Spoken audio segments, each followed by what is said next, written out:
title sa atong jokes, ang baboy nga payat. Naay usa ka baboy nga nawala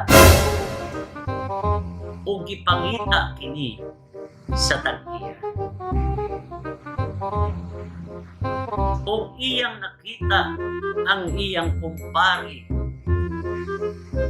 ug iyang gipasanginlan nga maoy nangawat sa iyang baboy. Giingnan niya iyang kumpare, "Pare, ikaw yun ang nangawat sa akong baboy."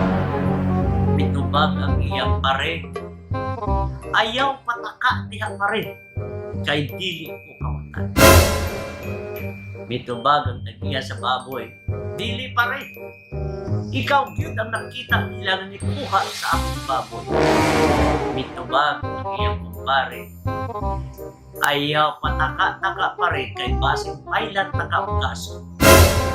Mitubag ang tag-iya sa baboy, "Dili pare, para magsabot na lang tang duha, bayarin na lang to og 1,000 pesos, quits na tang duha." Miingon ang iyang kumpare, "Kapayat ato, 1,000 yun."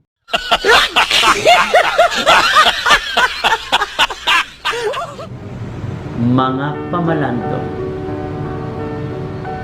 bisag unsa nato kapamakak sa atong kaugalingon, ang Ginoo walay gipili pag-abot sa paghukom.